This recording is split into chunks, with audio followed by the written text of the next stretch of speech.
Hello all welcome to Easy Lectures. So இந்த வீடியோவில் நம்ம என்ன பார்க்க போகிறோம் அப்படின்னா 8051 மைக்ரோ கண்ட்ரோலருடைய டைமர்ஸ் அண்ட் கவுண்டர்ஸ் பற்றி பார்க்க போகிறோம். ஸோ 8051ல் நமக்கு மொத்தமாக பார்த்திங்கன்னா 2 டைமர் அல்லது கவுண்டர் வந்து இருக்குது. ஓகேவா? டைமர்ஸ் எதுக்கு யூஸ் பண்ணுவாங்க அப்படின்னா டைம் டிலேவை ஜென்ரேட் பண்ணுறதுக்காகவும், அதுக்கப்புறம் வந்து ஒரு ஆப்ரேஷன் நடக்குது அப்படின்னா அது கிளாக்கோட சிங்க்ரனஸாக ஒர்க் ஆகிறதுக்காகவும் யூஸ் பண்ணுவாங்க. அதேமாதிரி கவுண்டர் வந்து எத்தனை நம்பர் ஆஃப் ஈவெண்ட்ஸ் வந்து ஒரு கண்ட்ரோலர் வெளில நடக்குது அப்படிங்கிறத ஒரு கவுண்ட் பண்ணுறதுக்காக கவுண்டர் வந்து யூஸ் பண்ணுவாங்க. ஸோ 8051ல் 2 16-பிட் டைமர் ரெஜிஸ்டர்ஸ் இருக்குது. ஸோ இது வந்து டைமர் 0, டைமர் 1 அப்படின்னு சொல்லுவாங்க. ஸோ டைமர் 0ல் இருக்கக்கூடிய அந்த 16-பிட் ரெஜிஸ்டர் நம்ம ரெண்டாக பிரிக்கலாம். ஸோ 8 பிட்டாக பிரிக்கிறப்போ TL0, TH0. TL0 ஒரு 8 பிட்டு, TH0 வந்து ஒரு 8 பிட். அதாவது லோயர் பைட் ரெஜிஸ்டர், இது ஹையர் பைட் ரெஜிஸ்டர். அதே மாதிரி டைமர் 1ல் இருக்கக்கூடிய 16-பிட் ரெஜிஸ்டரை ரெண்டாக பிரிப்பாங்க. TL1, TH1. அதாவது டைமர் 1ஓட லோயர் பைட் ரெஜிஸ்டர், டைமர் 1ஓட ஹையர் பைட் ரெஜிஸ்டர். ஸோ இப்படி தான் ஒரு 16-பிட் டைமர் ரெஜிஸ்டர்ஸை 2 8 பிட்டாக பிரிச்சிருக்காங்க. டைமர் ஆப்ரேஷன் நடக்கிறதுக்கு 2 ஸ்பெஷல் ஃபங்க்ஷன் ரெஜிஸ்டர்ஸ் தேவைப்படும். ஒன்று வந்து TMOD ரெஜிஸ்டர், அதாவது டைமர் மோட் ரெஜிஸ்டர். இன்னொன்று வந்து டைமர் கண்ட்ரோல் ரெஜிஸ்டர், அதாவது TCON ரெஜிஸ்டர். ஸோ இந்த TMOD ரெஜிஸ்டர் ஒரு 8 bit special function register. So இந்த TMOD ரெஜிஸ்டர் எதுக்கு யூஸ் ஆகுது அப்படின்னா டைமர் 0 அல்லது 1 2 டைமருமே டைமராக வேலை செய்யணுமா இல்லை கவுண்டராக வேலை செய்யணுமாங்கிறத முடிவு செய்து, அது மட்டும் இல்லாமல் டைமர் எந்த மோடில் வேலை செய்யணுங்கிறதையும் இதுதான் முடிவு செய்யுது. TMOD ரெஜிஸ்டர் ஒரு 8 பிட் ஸ்பெஷல் ஃபங்க்ஷன் ரெஜிஸ்டர்னு சொன்னோம். ஸோ அதில் இருக்கக்கூடிய 8 பிட்டில் ஒவ்வொரு பிட்டில் என்ன இருக்குன்னு பார்க்கலாம். ஸோ ஃபஸ்ட் இருக்கக்கூடிய 4 பிட்டு இதுதான் வந்து LSB, இது வந்து MSB. இதில் இந்த ஃபஸ்ட்டு 4 பிட்டு வந்து டைமர் 0க்கான ஒரு பிட்டு. TMOD ரெஜிஸ்டருக்கான 8 பிட்டு என்னன்னு பார்க்கலாம். ஸோ ஃபஸ்ட்டு இருக்கக்கூடிய 4 பிட்டு வந்து டைமர் 0வை குறிக்குது, அடுத்து இருக்கக்கூடிய 4 பிட்டு வந்து டைமர் 1 குறிக்குது.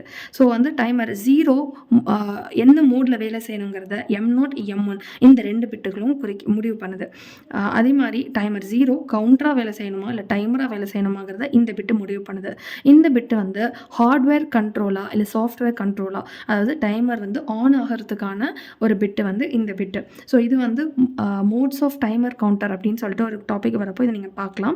ஸோ இது என்னென்னா இது 2 மோடுகளை முடிவு செய்து, இது வந்து கவுண்டராக டைமராக வேலை செய்யணுமாங்கிறத முடிவு செய்து.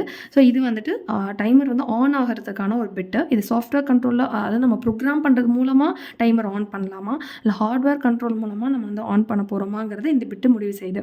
ஸோ இந்த டைமர் 0க்கு நான் சொன்ன அந்த 4 பிட்டு தான் அதே மாதிரி தான் டைமர் 1க்கும் சேமாக தான் இருக்கும்.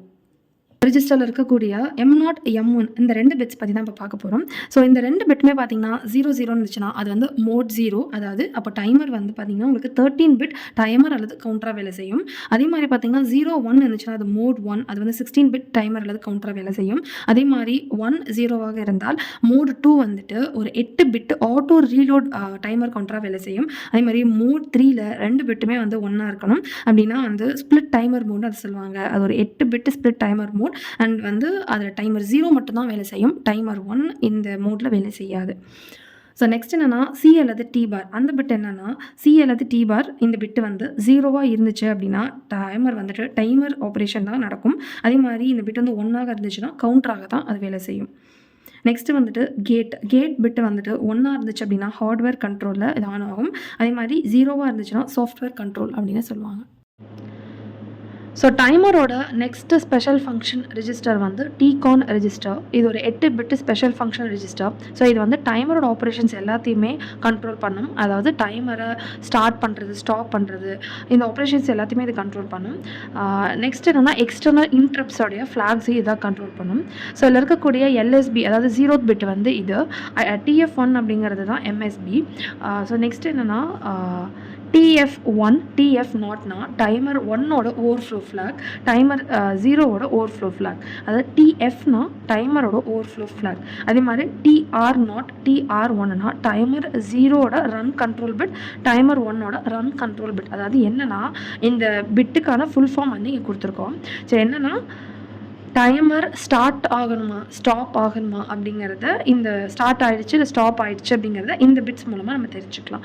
நெக்ஸ்ட்டு வந்து இந்த IE0, IE1, IT0, IT1 அப்படிங்கிறது interrupt edge flag, interrupt control bit. அதாவது எக்ஸ்டர்னல் இன்ட்ரப்ட்ஸ்க்கான பிட் இது.